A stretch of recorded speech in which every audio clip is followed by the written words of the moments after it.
जय हिंद साथियों। जैसा कि आप जानते हो कि हम लोग एक नई श्रृंखला एक नई सीरीज लेकर आए हैं जहां पर 2024 के अंदर एसएससी प्रीलिम्स के अंदर जितनी शिफ्ट में जो भी प्रश्न आपसे पूछे गए हैं उनको बेस्ट अप्रोच के साथ आपको डिटेल एनालिसिस के साथ हम लोग लेकर आए हैं। तो स्वागत करता हूं आपका स्कॉलर्स के डिजिटल प्लेटफॉर्म पर। मैं रवि कुमार जोशी और मैं आपको करवाऊंगा रीजनिंग के जितने भी शिफ्ट के जितने भी प्रश्न जिस प्रकार से जितनी सहूलियत के साथ आसानी के साथ सोल्व हो सकते हैं यानी बेस्ट अप्रोच के साथ। क्लियर है? तो विदाउट फर्दर डिले स्टार्ट करते हैं आज का अपना 9 सितंबर को पूछे जाने वाले तीसरी शिफ्ट के रीजनिंग का पहला प्रश्न। ठीक है? तो पहला प्रश्न आपका क्या कहता है? पहला प्रश्न जो आपका लिया गया है वो ये कहता है कि जो रिश्ता सी डब्ल्यू ई का जेड एफ एक्स के साथ पी बाई टी का एम डी आई के साथ है वही रिश्ता के आई एल के साथ किसका होगा? तो मेरे प्यारे विद्यार्थियों, जैसा कि आप जानते हो कि ये जो प्रश्न लिया गया है वो कौन से चैप्टर से लिया गया है। तो चैप्टर का नाम है एनालॉजी। कुछ लोग इसे एनालॉजी पढ़ते हैं, इससे फर्क नहीं पड़ेगा। हिंदी में इस चैप्टर को कहते हैं सादृश्यता। इसका मीनिंग है समानता। कहने का मतलब जो समानता सी डब्ल्यू ई और जेड एफ एक्स में है वही समानता किल की किसके साथ होगी। तो जब भी अल्फाबेट एनालॉजी, इसे अल्फाबेट एनालॉजी पूरा नाम दिया जाएगा। तो अल्फाबेट एनालॉजी का रूल है कि आप सबसे पहले प्लेस वैल्यू लिखें और प्लेस वैल्यू से आपको बातें समझ में आ जाएगी आसानी से। अगर इसके क्रमांकों की बात करूं तो वो आपको अच्छे से याद होना चाहिए। इस तरीके से मैंने सभी अक्षरों के क्रमांक लिख दिए। अगर इसमें सिमिलरिटी की बात करूं, एक रिलेशन की बात करूं, तो 26 और 3 को जोड़ने पर मुझे 29 प्राप्त होता है। 23 और 6 को जोड़ने पर भी 29 प्राप्त होता है। इसी तरीके से 5 और 24 को जोड़ने पे भी 29 प्राप्त होता है।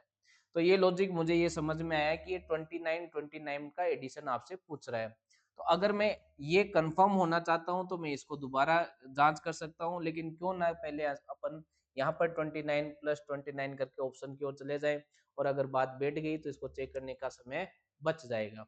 तो सीधी सी बात है कि के का क्रमांक होता है 11, एल आई का होता है 9 और एल का होता है 12। अब इसमें मैंने ऐड किया है कितना कि 29 बन जाए।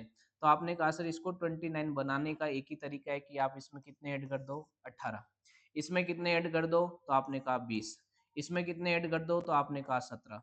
जब आपने ये ऐड किया तो आपका ये आ गया आर, ये आ गया टी और ये आ गया क्यू। क्या ऑप्शन में आपको दिखाई दे रहा है क्या? आर और टी और क्यू। बिल्कुल आर और टी और क्यू आपको ऑप्शन नंबर ए में दिखाई दे रहा है। आप दूसरी इस चीज को चेक कर सकते थे, लेकिन समय बचाने के लिए आप पहला काम ये जरूर करें कि पहले आप करके देख लें जो लॉजिक आपको पहले से समझ में है ऑप्शन में आपको दिखाई दे रहा है। क्लियर है? ये था आपका क्वेश्चन नंबर एक। नेक्स्ट क्वेश्चन नंबर 2 की ओर चलते हैं जहां पर आपको एक अल्फाबेटिक सीरीज पूछी है। अल्फाबेटिक सीरीज को करने का भी एक ही तरीका है, क्रमांक लिखो, चीजें सीक्वेंस आपको समझ में आएगी। तो देखो क्या कहता है क्रमांक। एम का क्रमांक 13 होता है, एफ का 6 और टी का 20, एन का 14 होता है, आई का 9 और एस का 19, पी का होता है क्रमांक 16, एल का 12 और क्यू का 17। ठीक है? उसके बाद आगे की बात करें तो एस का 19, ओ का 15 और टी का 14। फिर इसके आगे बात करें तो डब्ल्यू का 23, आर का 18 और जे का 10। चलो सीक्वेंस समझने की कोशिश करते हैं। तो आप ये देख रहे हो 13 से 14 यानी प्लस 1 आ गए। ठीक है, फिर 14 से 16 यानी +2, फिर 16 से 19 आपको +3 दिखाई दे रहा है। क्लियर है बात? और आगे देखा जाए तो +4 यानी आपको 23 दिखाई दे रहा है। तो +1 +2 +3 +4 दिखाई दिया। तो अब आगे आएगा +5। +5 करने का मतलब है 28। 23 5 28 होता है और 28 क्रमांक अगर देखा जाए तो अंग्रेजी वर्णमाला में किसी को नहीं मिला। तो 28 में से आप 26 माइनस कर दो क्योंकि 26 ही टोटल लेटर होते हैं। तो 26 माइनस कर दोगे 28 में से तो आपके पास 2 बचेगा और 2 का मतलब होता है बी। ठीक है? ये था पहला लेटर। दूसरे लेटर का सीक्वेंस समझते हैं। 6 से 9 +3, 9 से 12 भी +3 और 12 से 15 भी +3 और 15 से 18 भी +3 यानी दूसरा लेटर +3 होकर आएगा। तो 18 में अगर 3 ऐड करूंगा तो मुझे 21 प्राप्त होगा और 21 पे आपका जो होता है वो यू होता है। ठीक है? अभी तीसरे की बात करें तो 20 के बाद अगर बात करें 20 से 19 -2, फिर सॉरी -1, फिर यहाँ पे -2 और फिर यहाँ पर क्या चला -3, यहाँ पर क्या चला -4, तो अब क्या आएगा -5 आएगा, 10 में से -5 होंगे तो 5 आएगा, और 5 का मतलब क्या होता है ई होता है। तो आपका आंसर क्या हो गया बी यू ई, यानी ऑप्शन नंबर 3। ये था आपका क्वेश्चन नंबर 2 जो कि अल्फाबेटिक सीरीज से लिया गया था। नेक्स्ट क्वेश्चन नंबर, बढ़ते हैं तीसरे की ओर। तीसरा प्रश्न देखते ही हो सकता था, एक इडियम है इंग्लिश के अंदर, इन ए जिफी। क्या इडियम है? In a Zifi. In a Zifi, इसका मतलब पता है क्या है? इसका मतलब होता है पलक झपकते ही। क्या? पलक झपकते ही। देखो सीधी सिंपल सी बात है, मैंने ऐसा क्यों कहा कि ये पलक झपकते ही हो सकता है, उसका कारण देखो। आपको किसके पीछे पूछा था? आपको पूछा था आर के पीछे। तो मेरे प्यारे बच्चों, जो चीजें साथ में दिखाई देती है वो कभी पीछे नहीं होती। जो चीजें साथ में दिखाई देती है वो कभी पीछे नहीं हो सकती। तो जैसा कि इसने कहा कि आर के साथ पी दिख रहा है, ऑप्शन में नहीं है कोई बात नहीं, लेकिन आर के साथ टी दिख रहा है तो टी पीछे नहीं हो सकता। इसी आर के साथ क्यू और यू भी दिख रहा है तो क्यू और यू भी नहीं हो सकते। एक ही चीज बच गई थी, क्या? एस। मेरे को और कुछ भी नहीं करना था, इतना सा दिमाग में रखना था कि जो चीज साथ में होती है वो पीछे नहीं हो सकती। क्लियर है बात?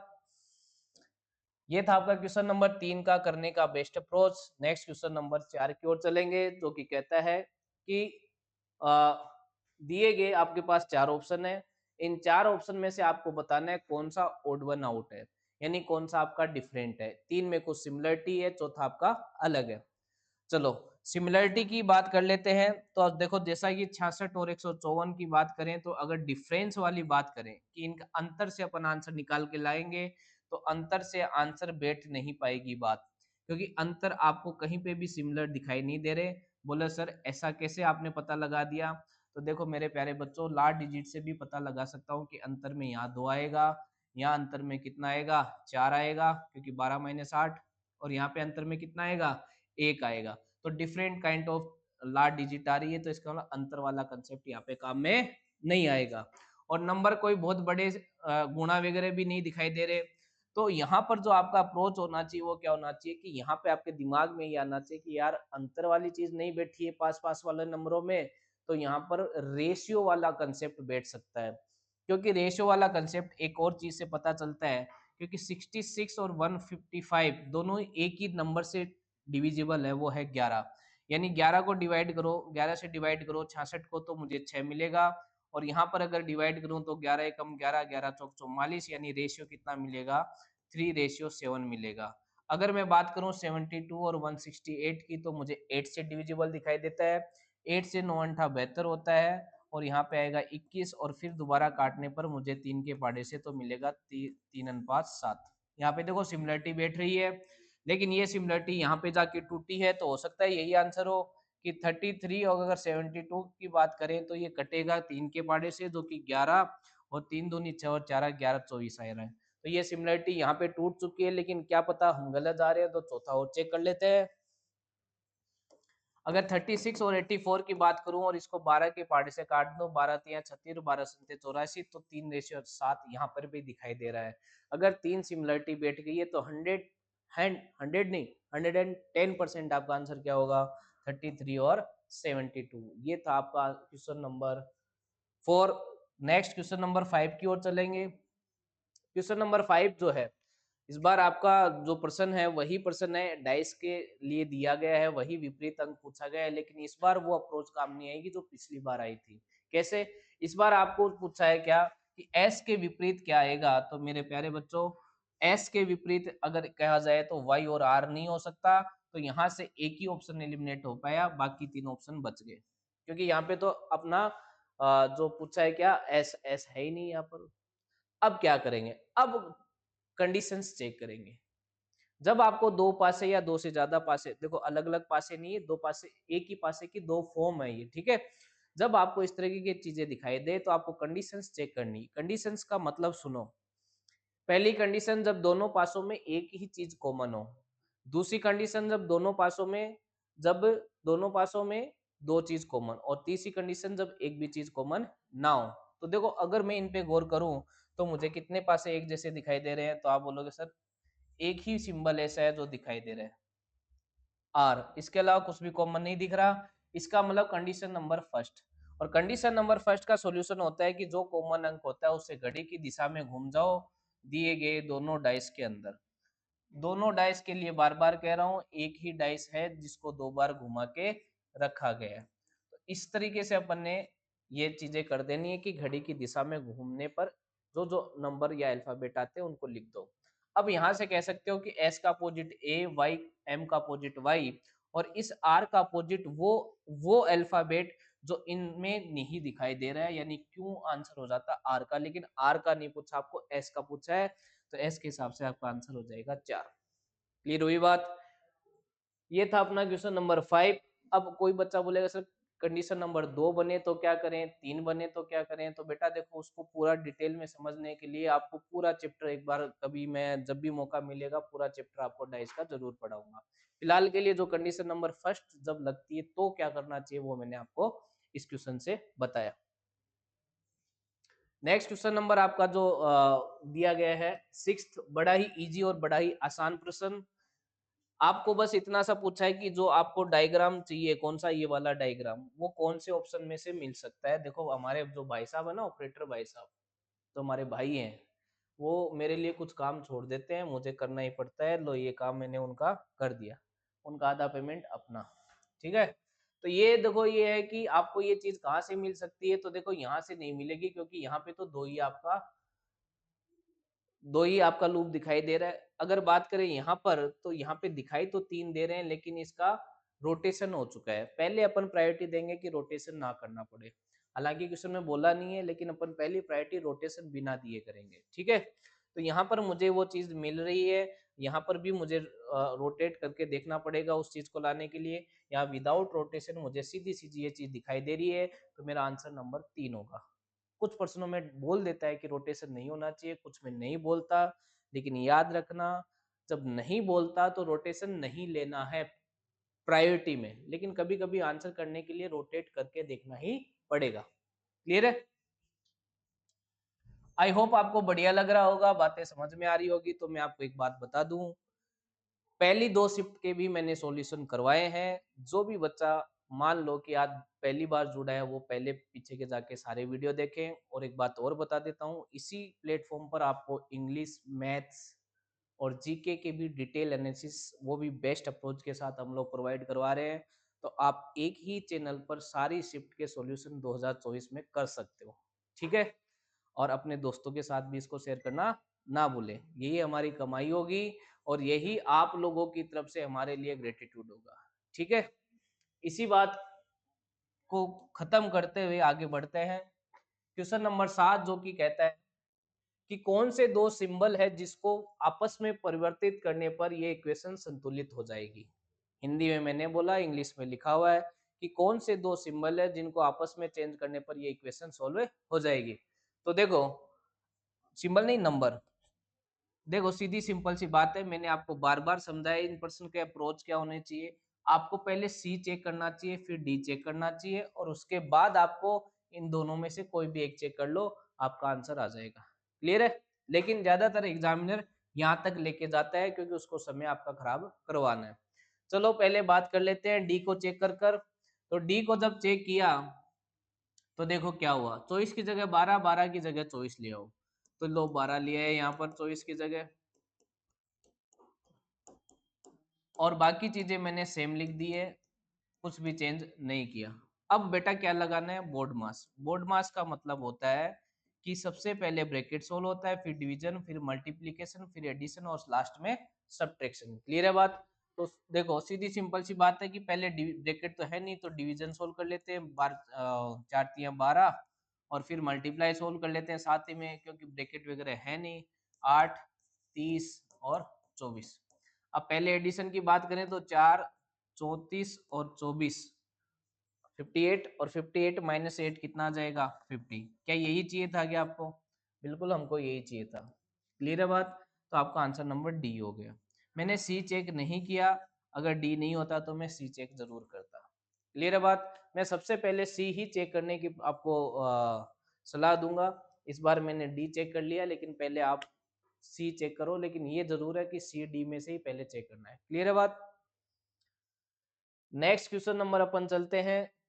8 की ओर जहाँ पे आपको नंबर ऑफ ट्रायंगल पूछा है, एक आसान प्रश्न, एक-एक आप काउंट कर सकते हो। नंबर ऑफ ट्रायंगल इसके अंदर 1, 2 और तीसरा ये वाला पूरा, ठीक है? चौथा ये, फिर इधर देखो 5, फिर 6 और ये 7 और एक ये बड़ा वाला 8।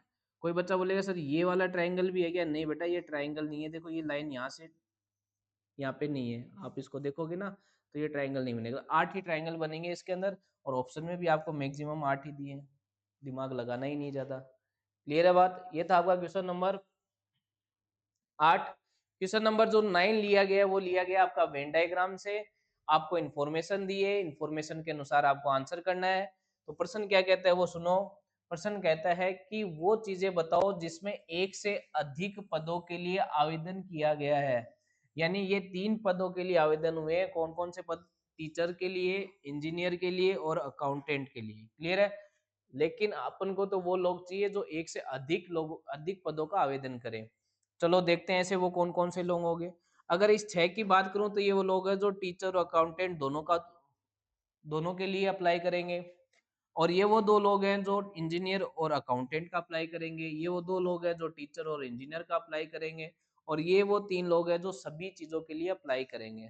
तो हम लोगों को जो है वो टोटल लेना है। तो ये टोटल कितना आ गया बेटा?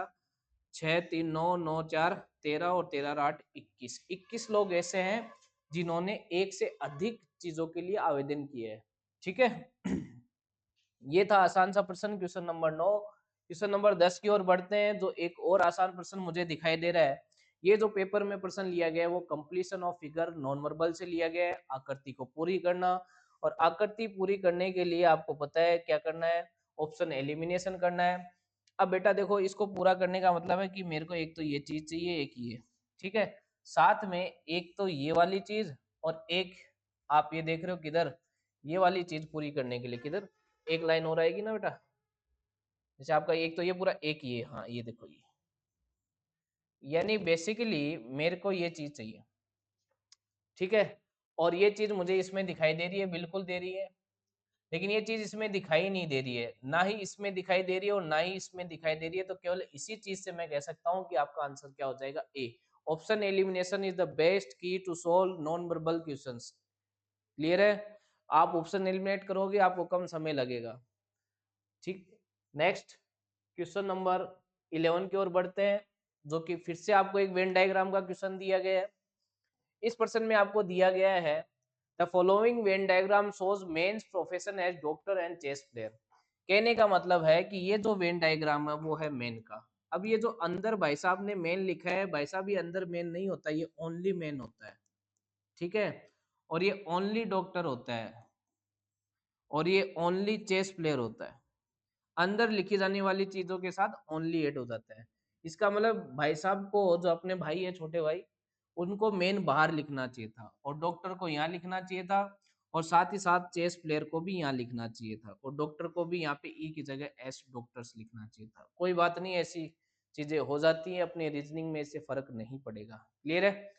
अब बात आते हैं कि इन्होंने ये कहा कि how many main and doctors, यानी कितने आदमी डॉक्टर हैं। अब इसमें ये नहीं कहा कि वो डॉक्टर चेस प्लेयर नहीं होने चाहिए, बस आपको ये पूछा है कि मेन के साथ वो डॉक्टर होने चाहिए। तो मेरे भाई मेन और डॉक्टर की बात करें तो मेन और डॉक्टर आपके 23 ये तो है ही, ये तो डॉक्टर मेन और में आते ही हैं। लेकिन ये 24 में कौन आ गए बेटा? 24 में डॉक्टर भी आ गया, मेन भी आ गया और चेस प्लेयर भी आ गया।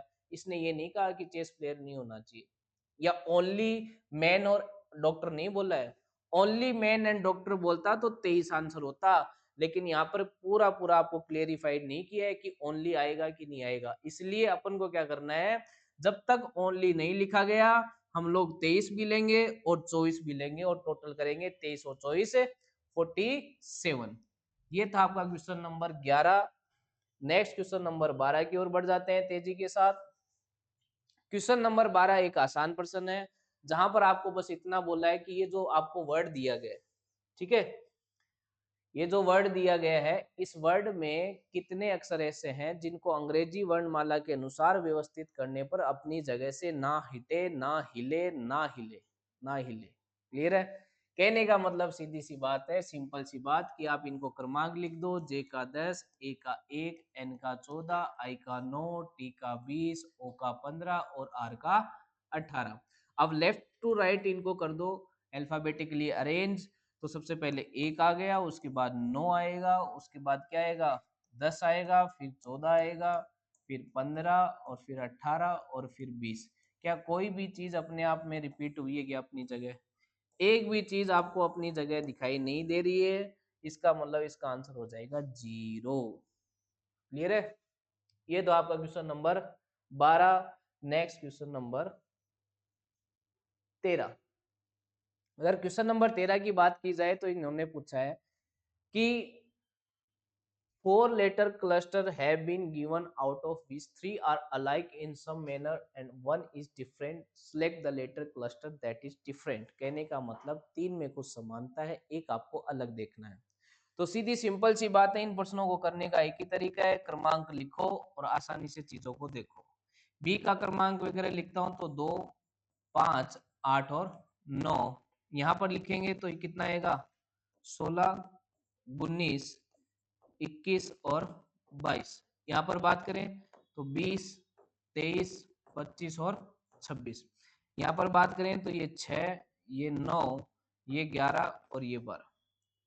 अगर इनके डिफरेंस की बात करें तो 3 का डिफरेंस है और यहाँ पर भी 3 का डिफरेंस है, लेकिन आगे 1 का डिफरेंस, यानी +3, +3 और +1। ठीक है। अगर नेक्स्ट नीचे की बात चले तो ये +3 दिखाई दे रहा है, लेकिन यहाँ पे +2 दिखाई दे रहा है और फिर +1 दिखाई दे रहा है। तो इसका मतलब ये तो कंफर्म है, या तो आंसर ए होगा या बी होगा, क्योंकि इन दोनों में अलग अलग चीजें हैं। यहाँ पे मेरे को वापस से +3 दिखाई दिया और यहाँ पे +2 ही दिखाई दिया, फिर +1 दिखाई दिया, इसका आंसर तो यही है, क्योंकि इसमें +3 +3 +1 था, इसमें +3 +2 +1 है, यहाँ पे +3 +2 +1 है, और यहाँ पे भी +3 +2 और +1 है। तो इन तीनों में तो हो गई सिमिलरिटी और एक भाई साहब हो गए अपने अलग। ये था आपका question number 13। Next question number 14, जिसे अपन कहते हैं रिपीटेड सीरीज। रिपीटेड सीरीज या कंटिन्यूअस सीरीज, कहने का मतलब श्रृंखला को पूरा करना है। कैसे करेंगे? लास्ट शिफ्ट में मैंने बताया था, या तो ग्रुपिंग या फिर ऑप्शन के साथ। क्लियर है? सबसे पहले ग्रुपिंग करना इजी रहता है, उसके बाद ग्रुपिंग पे नहीं बैठ पाती बात तो फिर चारों ऑप्शन से अपन जाते हैं। क्लियर है बात? अगर ग्रुपिंग की बात करें तो सबसे पहले आपको काउंट करना पड़ेगा कितनी चीजें हैं। जैसे 1 2, सॉरी भाई साहब भाग गए आगे, है ना, रूस गए। चलो मना लिया इनको वापस से और आ गए वापस। तो 1 2 3 4 5 6 7 8 9 10 11 12 13 14 15 15 चीजें हैं। तो ग्रुप बनने की पॉसिबिलिटी है, या तो 3 3 का ग्रुप बनेगा या 5 5 का बनेगा। क्योंकि चीजें बहुत ज्यादा खाली है, अगर आप 3 3 का ग्रुप बनाओगे तो इसको फिल नहीं कर पाओगे, क्योंकि यहाँ पे ए आ रहा है, यहाँ पे ए वापस से रिपीट दिखाई दे रहा है, यहाँ पे पी दिख रहा है, यहाँ पे ए दे रहा है, यहाँ पे जेड दिख रहा है, यहाँ पे बी दिख रहा है, सब कुछ ही उल्टा सीधा 3 3 के ग्रुप में दिख रहा है। तो 3 3 की ग्रुपिंग ना करने की बजाय अपन 5 5 पे जाते हैं। 5 5 की ग्रुपिंग करूंगा तो 1 2 3 4 5 ये, फिर 1 2 3 4 5 ये, फिर 1 2 3 4 और 5। ये 5 5 की ग्रुपिंग करने के बाद मैं इसको फिल करने की कोशिश करता हूँ कि बीच में जेड ए आना चाहिए, दूसरा लेटर जेड और तीसरा लेटर ए आना चाहिए, तो हो सकता है यहाँ जेड हो, और यहाँ पे वी है तो हो सकता है यहाँ पे भी वी हो। तो P Z A A V, P Z A A V, P Z A A V, पूरा पूरा बैठ गया मतलब आंसर भी बैठ गया। जो आपने ब्लैंक में सबसे पहले जेड भरा है तो वो आएगा, फिर वी, फिर पी, फिर ए, फिर पी, फिर जेड, फिर ए, फिर वी। ठीक है। तो जेड वी से अपन चेक करें तो जेड वी यहाँ दिखाई दे रहा है, ये नहीं दे रहा है, ये नहीं दे रहा है, ये दे रहा है, आपका आंसर नंबर। क्लियर हुई बात? नेक्स्ट क्वेश्चन नंबर 16 की ओर चलेंगे बेटा। ये जो सीरीज है वो आपकी है alphabetic series plus numeric series. Alphabetic series plus numeric series में ज्यादातर ये देखा जाता है अल्फाबेटिक का कुछ और चीज चल रही होती है और न्यूमेरिक की कुछ और लॉजिक चल रहे होते हैं। तो पहले न्यूमेरिक से चेक कर लेते हैं, क्या पता अल्फाबेट चेक ही ना करना पड़े। तो देखो 11 से 4 15, 15 से 4 19, 19 से 4 23, तो 23 से 4 क्या आएगा 27, यानी न्यूमेरिक वैल्यू 27 आएगी, ये कंफर्म हो गया है। चलो चेक करते हैं। ओहो हो भाई साहब, ये तो नहीं होगा, ये भी नहीं होगा, ये भी नहीं होगा। आंसर हो गया बी आर 27। केवल न्यूमेरिक से आप इस चीज को देख सकते थे। अगर बात करें इनको चेक करने की, ये अल्फाबेट कैसे आए, तो ये भी चेक कर सकते हो बेटा। देखो ये 24 हो गया, ये 25 हो गया, ये 26 हो गया, ये 27 पे आता है, ठीक है, यानी एक पे भी आता है। तो अब 28 यानी बी से शुरू हो जाएगा। अगर एफ से आई तो +3 होकर आता है, आई से 12 यानी 9 से 12 यानी ये भी +3। तो इसका मतलब सीधा सिंपल सा है, ओ का +3 यानी बी आर आएगा। तो बी आर 27 ही आपका आंसर है। मैंने अल्फाबेट भी बता दिया, बाकी इसकी जरूरत नहीं थी। क्लियर है बात। नेक्स्ट क्वेश्चन नंबर अपन चलेंगे। तो क्वेश्चन नंबर आपको दिख रहा है, क्वेश्चन नंबर 16। क्वेश्चन नंबर 16 जो है, ऐसे कंसेप्ट मैंने क्लासों में काफी बार बताया है और ऐसी चीजें भी मैंने आपको काफी सिखाई है। तो आई होप उन्हीं चीजों में से एक चीज आपको यहाँ पे देखने मिल रही होगी। जैसा कि इसने कहा, SILK को TIML लिखा जाता है, INSECT को IOTEDU लिखा जाता है, तो CHANGO को क्या लिखा जाएगा। बेटा कोडिंग डिकोडिंग करने का एक ही तरीका है कि इनकी प्लेस वैल्यू लिखो। तो S की 19, I की कितनी है, तो आप हो गए सर 9, L की 12 और K की 11। इसको लिख क्या दिया, T यानी 20, I यानी 9, M यानी 13 और L यानी 12। यानी 19 में मुझे +1 दिखाई दिया, लेकिन 9 का 9 दिखाई दिया। फिर 12 में +1 दिखाई दिया और 11 में भी +1 दिखाई दिया। यानी 9 में केवल मेरे को क्या दिखाई दिया, सेम चीज, बाकी में सब में +1। ऐसा क्या हुआ। तो ऐसी चीज को चेक करने के लिए आपको एक और हिंट दिया है, INSECT का क्रमांक लिखेंगे। तो 9, 14, 19, 5, उसके बाद 3 और 20। और इनके क्या लिखा है क्रमांक, आई का कितना, 9, 15, 20, 5, 4, 21। बेटा देखो ध्यान से, इससे वापस से 9 का 9 लिखा है और 5 का भी 5 लिखा है, बाकी में आपको +1 +1 +1 दिखाई दे। तो ऐसा क्या हो रहा है इसके अंदर, आपको कुछ बात समझ में आ रही है, आ रही है कुछ समझ में। बेटा सीधी सिंपल सी बात है, इसमें जो कॉन्सोनेंट्स है उनमें +1 किया है और जो वोवेल है उसमें क्या किया है, सेम रखा है। कहने का मतलब कि जितनी भी स्वर चीजें हैं, बेटा देखो स्वर अपने रीजनिंग के अंदर जो है वो A, E, I, O, U ये स्वर है। मैंने क्या कहा, अपनी रीजनिंग में ये A, I, O, U क्या है, स्वर है। बेटा इंग्लिश में ना ना ना ना ना ना ना ना, गलत जा रहे हो, बिल्कुल गलत जा रहे हो कि सर इंग्लिश में भी तो यही होते हैं ना। इंग्लिश में अगर ये होते तो HONEST के आगे कभी आर्टिकल N नहीं लगता। क्लियर है बात, क्योंकि H कॉन्सोनेंट है, जबकि मैं कहता हूँ बिल्कुल है, क्योंकि वहां पे प्रोनाउंसिएशन O से स्टार्ट होता है, H साइलेंट होता है। कहने का मतलब अंग्रेजी में इनका साउंड लिया जाता है, लेकिन वो अंग्रेजी वाले जाने। इतनी सी बात तो मैंने बता दी जितनी मुझे आती थी। अब मुझे रीजनिंग आती है जो मेरी ये कहती है कि सिर्फ A, E, I, O, U क्या होता है आपका, केवल और केवल यही आपके स्वर होंगे रीजनिंग में, बाकी सब चीजें व्यंजन। तो लॉजिक है कि जो भी व्यंजन है उसमें +1 और जो भी स्वर है उसको ऐसा का ऐसा, नो चेंज। चलो ये लगा के देखते हैं। सी अपना व्यंजन है तो +1 होकर के आ जाएगा डी। एच भी व्यंजन है तो +1 हो जाए ए। अच्छा ये देखो ए व्यंजन नहीं है, स्वर है, तो ऐसा कैसा आ जाएगा, ठीक है। एन में +1 होगा क्योंकि व्यंजन है तो ओ आ जाएगा। 7 में 8 और ई का ऐसे कैसा, तो DIAOHE, DIAOHE ऑप्शन नंबर 3 में दिखाई दे रहा है। नोट डाउन कर लेना जहां पे भी आप देखो, मैंने कहा जब भी आप किसी भी शिफ्ट को सोल्व करना शुरू करें, रजिस्टर लें, जहां जहां जो जो अच्छे अच्छे पर्सन मिले आपको उनको नोट डाउन कर लें ताकि आपको इन फ्यूचर याद रहे चीजें, ठीक है। नेक्स्ट क्वेश्चन नंबर 17, ये कह रहा है कि what will come in place of the question mark in the following equation if plus minus are interchange and multiply and divide are interchange. कहने का मतलब है यदि दी गई समीकरण में प्लस माइनस को बदल दें, गुणा भाग को आपस में बदल दें, तो इस समीकरण का मान क्या होगा। तो देखो बदल देते हैं, करते हैं शुरू बदलना। 321 को तो बदलना नहीं है, ऐसा का ऐसा लिख दिया, माइनस प्लस को बदलना तो ये प्लस आ जाएगा। गुणा और भाग को भी बदलना है तो भाग की जगह गुणा आ गया। अब सोल्व कर देते हैं, इधर भाग वाली चीज सोल्व करते हैं, तो ये 36 आ जाएगा क्योंकि ये 6 का स्क्वायर है, सॉरी क्यूब है, तो 36 आ गया यहाँ पर 6 का भाग देने पर, और इसको गुणा कर देते हैं। अब देखो मैं कहता हूँ गुणा वुणा मत करो, थोड़ा सा नजर दौड़ाऊं तो ओहो, दो में डिजिट सेम है, लास्ट डिजिट तो पूरा करना ही पड़ेगा मुझे, अदरवाइज तो मैं लास्ट डिजिट से ही आंसर चेप देता।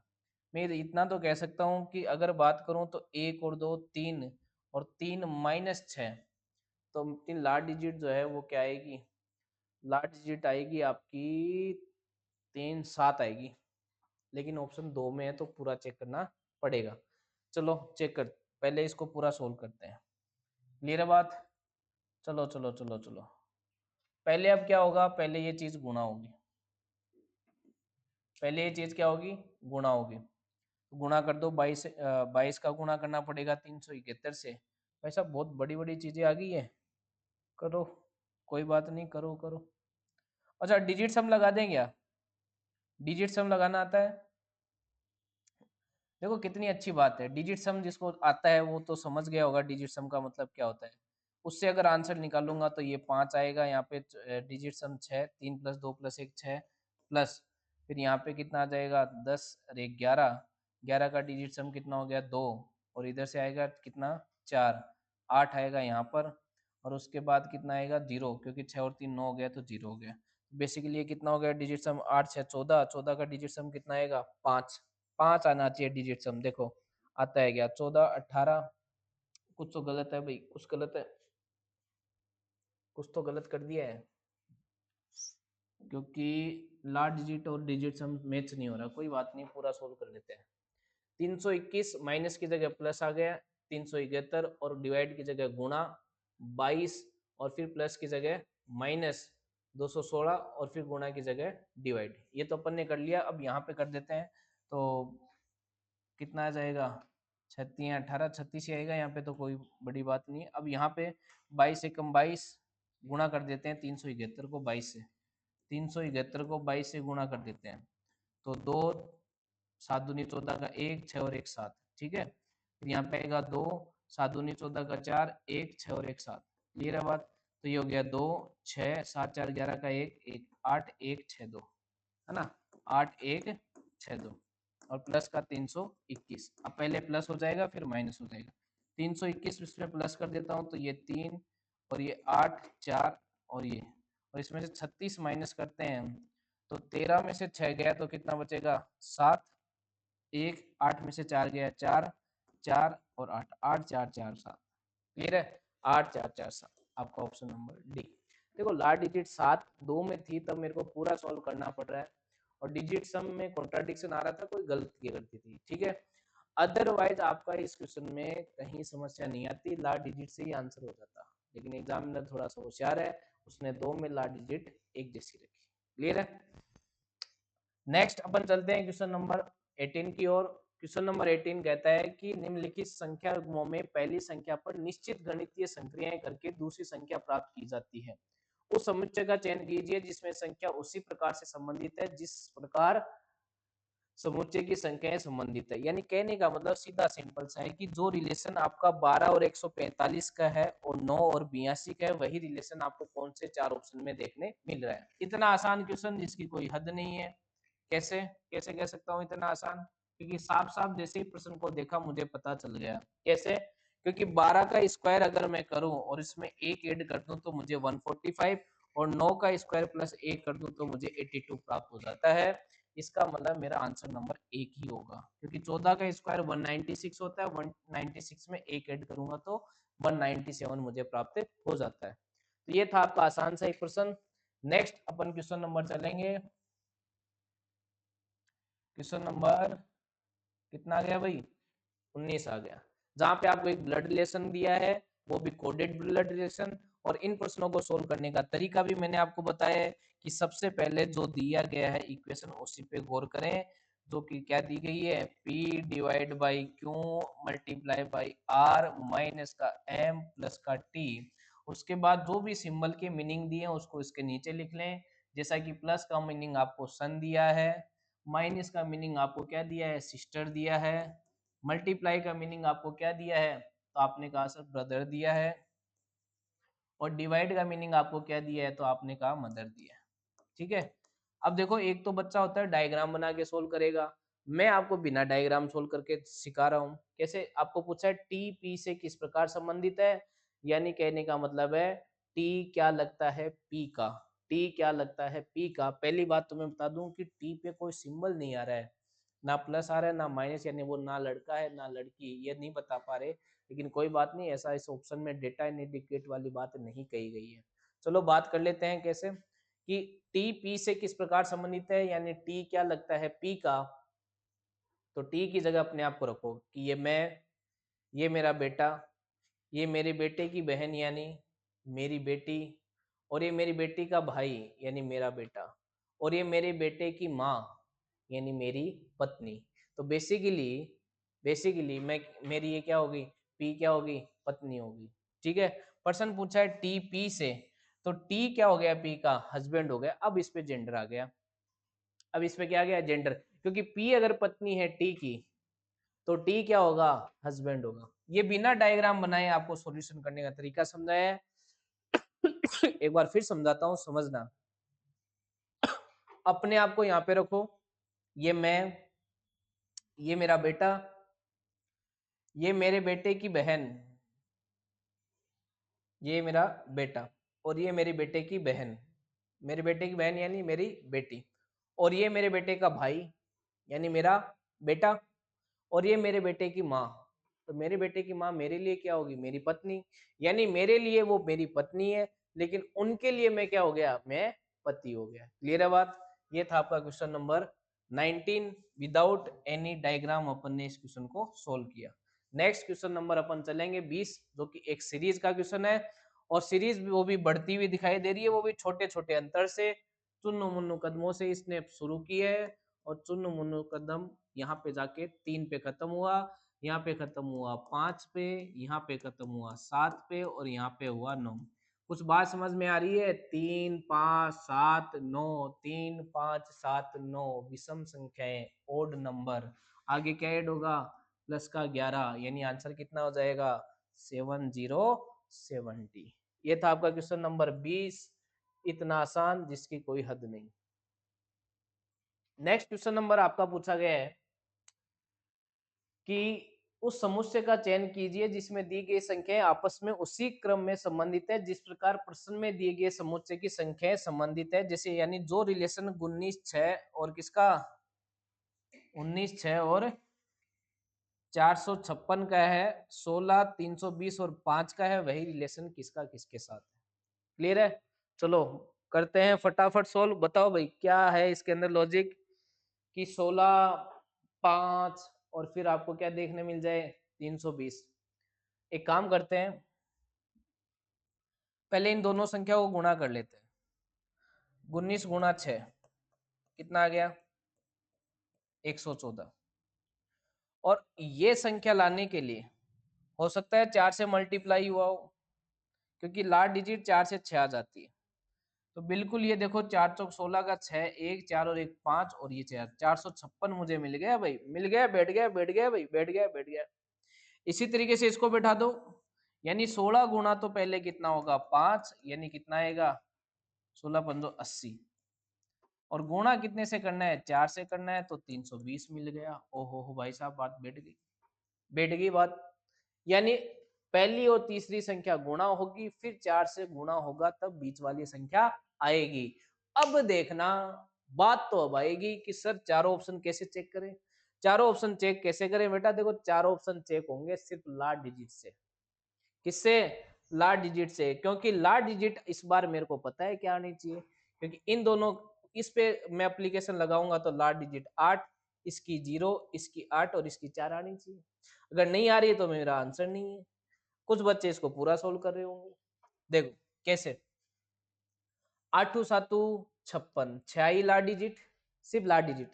फिर इसको गुणा करना है 4 से, तो 6 चौक 24, तो लास्ट डिजिट क्या आनी चाहिए थी, 4 आनी चाहिए थी, लेकिन यहाँ पे क्या आ रही है 8। ये आंसर नहीं हो सकता, चेक करके देख लेना, चैलेंज है जी। हाँ, नेक्स्ट, दूसरे पे आओ। 5 चौक 20, लास्ट डिजिट 0, गुणा करेंगे 4 से तो लास्ट डिजिट 0 प्राप्त होगी, बिल्कुल होगी, बिल्कुल होगी। 5 चौक 20, लास्ट डिजिट 0, गुणा 5 तो 0 आ गई। चलो इसको चेक करो, तो ये कितना है, 9 8 72, लास्ट डिजिट 2 और 2 गुणा 4 8। ओहो भाई साहब, 2 में आ गई लास्ट डिजिट भी। ओहो हो। फिर यहाँ पे चेक करो, 1 गुणा 8, लास्ट डिजिट 8, 8 चौक 32, ये भी नहीं होगा, यानी ये ऑप्शन भी नहीं होगा। अब बेटा दो बच गए, दो, दो में से एक को ही चेक करना है, दो में से एक को चेक करना है, एक अगर गलत है तो बात खत्म। चलो इस एक को चेक कर लेते हैं, दूसरे को। पहले क्या करना है, 14 गुणा 4, तो 14 पंजो 70, और 70 को 4 से मल्टीप्लाई करूंगा तो 280 आना चाहिए था, भाई साहब नहीं आ रहा, तो ये भी नहीं होगा। ये तीन ऑप्शन एलिमिनेट, और ये आपका आंसर हो गया सी, 18 648 और 9। आप चेक करना पूरा, मैंने लास्ट डिजिट से करके कर दिया आंसर। नेक्स्ट क्वेश्चन नंबर अपन चलेंगे, क्वेश्चन नंबर 22। बहुत ही अच्छा प्रश्न, पूरी अगर बात करूं इस शिफ्ट का तो सबसे अच्छा प्रश्न। इसमें आपको नॉन वर्बल सीरीज भी पूछी है, साथ ही साथ नॉन वर्बल सीरीज के अंदर बहुत ही अच्छा पैटर्न आपको यहाँ पे दिखाया। देखिए बात, अगर यहाँ से और यहाँ पे कंपैरिजन करें तो मुझे एक चीज यहाँ पे बी थी जो कि यहाँ पे गायब दिखाई दी, और एक नई चीज 8 यहाँ पे मेरे को एंट्री देती हुई दिखाई दी। बी गया, 8 आया, ठीक है, समझ गए बात। आगे अगर बात करूं तो इसमें कुछ भी नहीं गया, कुछ भी नहीं गया भाई साहब, इन दोनों में वही चीजें हैं जो सेम थी, वही चीजें हैं, वही 8 यहाँ पे आ गया, बराबर यहाँ पे आ गया, 9 यहाँ पे आ गया, 2 यहाँ पे आ गया, टी यहाँ पे चला गया। कहने का मतलब कुछ चेंज नहीं हुआ, कहने का मतलब कुछ चेंज नहीं हुआ। लेकिन लेकिन मेरी बात ध्यान से सुने, जैसे ही मैं वापस यहाँ गया, लेकिन जैसे ही मैं वापस यहाँ गया, मुझे एक नई चीज दिखाई दी, क्या, ट्राइंगल। क्या चीज दिखाई दी, ट्राइंगल। इसका मतलब मैं ये कह सकता हूँ कि ये जो नई चीज वाली एंट्री होती है वो दो छोड़ के होती है, नई चीज वाली जो एंट्री होती है वो दो छोड़ के होती है। इसका मतलब ये तो कंफर्म है कि ये भाई साहब ट्रायंगल कहीं नहीं जाएगा, ट्रायंगल कहीं नहीं जाएगा, यानी नई चीज तो देखने नहीं मिलेगी, नई चीज तो देखने नहीं मिलेगी। और जब नई चीज देखने नहीं मिलती है तो यही पैटर्न फॉलो होता है। कहने का मतलब ये चीजों ने आपस में इंटरचेंज किया था ना, जब चीजें चेंज नहीं हो रही थी, तो सीधी सिंपल सी बात है, ट्राइंगल आएगा यहाँ, बराबर जाएगा यहाँ, ट्राइंगल आएगा यहाँ, बराबर जाएगा वहां। इस ऑप्शन में है, इसमें है, इसमें नहीं है, इसमें नहीं है। दो तो एलिमिनेट कर दिए मैंने, इतने से दो एलिमिनेट कर दिए, दो बच गए, ठीक है। अगर बात करें आगे की, इनमें अगर बात करें तो मुझे ये नो, नया नो वगैरह कुछ दिखाई नहीं दिया नया। चलो अब आगे और देखते हैं, समझो आगे की बातें समझो। तो देखो, दो दो दो दो पहले कहा था, दो यहाँ था, इधर शिफ्ट हो गया, तो हो सकता है 8 उधर शिफ्ट हो जाए, 8 भी उधर शिफ्ट हो गया, ठीक है। देखो अब इन दो पे फोकस करो, दो किधर शिफ्ट हुआ, यहाँ, ठीक है, और ये किधर शिफ्ट हुआ, यहाँ, और ये कहाँ शिफ्ट हुआ, यू वाला, यू वाला। देखो ये हुआ क्या, ये यहाँ गया, समझ गए। और इसमें गया है ना, दो यहाँ पे, और ये बराबर कहाँ गया, ये बराबर गया यहाँ। तो सीधी सिंपल सी बात है कि 8 जाएगा यहाँ पे और टी आएगा बीच में, 8 जाएगा यहाँ पे, टी आएगा बीच में, 8 जाएगा यहाँ पे, टी आएगा बीच में, 8 जाएगा यहाँ पे, टी आएगा बीच में। भाई साहब खत्म हो गया क्वेश्चन, क्योंकि यहाँ पे दो आ रहा है, ये नहीं आएगा, ये आएगा, कौन सा, ऑप्शन नंबर 3, ठीक है। ये था अपना नॉन वर्बल का एक बहुत ही शानदार कंसेप्ट का क्वेश्चन। नेक्स्ट क्वेश्चन वही है आपका कि जो रिलेशन 34 47 और 62 में, 119 142 और 167 में है, वैसा ही रिश्ता आपको कौन से ऑप्शन में दिखाई दे रहा है। तो मैं कहता हूं, in a jiffy I can see clearly relation between these three numbers. एकदम आसानी से मैं तीन नंबरों के बीच रिलेशन देख पा रहा हूं, क्योंकि मुझे याद है, मुझे याद है, मुझे क्या याद है कि 34 तो है वो 6 का स्क्वायर माइनस 2 है, और 47 जो है वो 7 का स्क्वायर माइनस 2 है, और 62 जो है वो क्या है, वो है भाई साहब 8 का स्क्वायर माइनस 2। और अगर 119 की बात करूं तो 121 माइनस 2 है। 142 की बात करूं तो 144 माइनस 2 है। और 167 की बात करूं तो 169 माइनस 2 है। यानी 13 का स्क्वायर माइनस 2, 12 का स्क्वायर माइनस 2, 11 का स्क्वायर माइनस 2। यानी तीन चीजें लगातार, तीन नंबर लगातार स्क्वायर वाली, उसमें से दो कम करनी है। चलो ऑप्शन पे आते हैं। 48 के पास देखें तो एक 7 का स्क्वायर होता है, लेकिन माइनस 2 होना चाहिए बेटा। यहाँ पे तो 48 है, तो यहाँ तो ऑप्शन चेक करने की जरूरत नहीं है। 27 तो किसी का स्क्वायर होता ही नहीं है, तो ये तो वाली बात ही चेक करने से दूर दूर चलेगी। अगर बात करें 64 की, तो ये तो परफेक्ट स्क्वायर है भाई। किसका? किसका परफेक्ट स्क्वायर? गुरजिया तो क्यूब है। अरे बेटा 8 का स्क्वायर भी तो है, 4 का क्यूब है तो 8 का स्क्वायर है। लेकिन परफेक्ट स्क्वायर तो चाहिए नहीं, उसमें से दो कम भी करने। ये लो भाई साहब, चेक करने की जरूरत नहीं है, तीन ऑप्शन एलिमिनेट करके आ गया हूँ। और विश्वास है कि ये सही होगा, इतना विश्वास आपको भी होना चाहिए। कहने का मतलब 79 क्या है? 9 का स्क्वायर माइनस 2। 98 क्या है? 10 का स्क्वायर माइनस 2। और 119 क्या है? 11 का स्क्वायर माइनस 2। क्या तीनों कंसेक्यूटिव नंबर नहीं है क्या? 9, 10, 11? ये तो अपन को देखना। ये था आपका question number 23। Now second last question की ओर बढ़ते हैं। और सेकेंड लास्ट क्वेश्चन जो है बहुत ही आसान नॉन वर्बल का क्वेश्चन है। कोई भी इस पर्सन को आसानी से सोल्व करने में दिक्कत नहीं आएगी। कोई कुछ भी करे, कुछ भी लगाए, आराम से क्वेश्चन सोल्व हो जाएगा। दो चीजें कॉर्नर पे दिखाई दी, फिर ये दो इस कॉर्नर पे एक साथ दिखाई दी, और फिर ये दो अलग अलग होके कॉर्नर पे दिखाई दी। अब ये दो देखो, अच्छा भुजाएं भी बदल लिए, पहले इस पे, फिर इस भुजा पे। अब किस पे आएगा? इस भुजा पे आएगा। इस भुजा पे तो आ चुका है, अब इस भुजा पे आएगा। क्लियर है बात? यानी दो चीजें आपको दूर दूर दिखाई देगी। अच्छा देखो एक चीज, मैंने भुजा गलत बता दी है। ये दोनों इस भुजा पे, अब इसी भुजा के कॉर्नर पे, अब आगे इस भुजा पे और इसी भुजा के कॉर्नर पे, अब एक साथ दिखाई दे रहे हैं, तो इसी भुजा पे क्या दिखाई देंगे? दूर दूर दिखाई देंगे। एक ही भुजा पर दूर दूर ना ना ना ना ना। और कौन सा है? चौथा ऑप्शन क्या है भाई साहब? ना ना। Option number A only. Clear है? ये था question number 24। Now last but not the least, question number 25। और क्वेश्चन नंबर 25 कहता है, in a certain code language SET set is coded 37, MIX coded as 35, how would be war coded in that same language? मेरे बेटे, मेरे प्यारे विद्यार्थी, मेरे भाई, मेरे दोस्त, ध्यान से सुन। एक बड़े ही कमाल की चीज। सबसे पहले आपको इन प्रश्नों के लिए क्रमांक लिखने होते हैं, लिख दिए। अब आप इसमें क्या करोगे? एडिशन वगैरह करोगे। तो देखो बात बैठेगी नहीं, क्योंकि ये 19 और 5 कितना है? 24। और 24 और 20 कितना होता है? 44। लेकिन यहाँ तो 37 है। तो पहला काम तो आपको यही करना था जो मैंने किया। लेकिन अगर बात नहीं बैठे तो एक दिमाग में याद रखना बात को, कि यही चीज आपको और दिमाग लगानी है। कैसे? कि एडिशन ही करेंगे, लेकिन इस बार अपोजिट नंबर का। क्योंकि एस का अपोजिट होता है एच, अपोजिट एच यानी विपरीत अक्षर। ई का अपोजिट होता है वी, और टी का अपोजिट होता है जी। अब इनके क्रमांक की बात करूं तो 8 + 22 + 7, जो कि मुझे 37 दिखाई दे दिया है। और यही मुझे दिखना चाहिए था।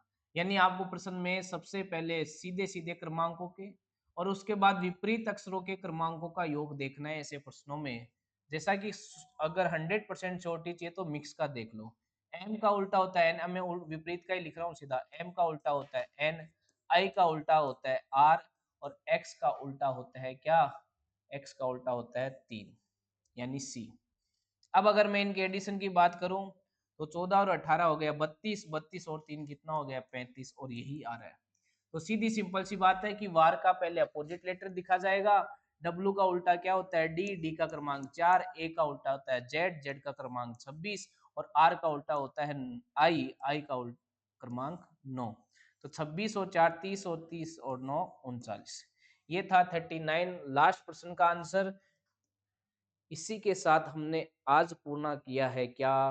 क्या पूर्ण किया है? आज हमने पूर्ण किया है शिफ्ट नंबर 3, वो भी 9 सितंबर 2024 की। आई होप आपने खूब आसानी से इन प्रश्नों को सोल्व करना सीखा होगा।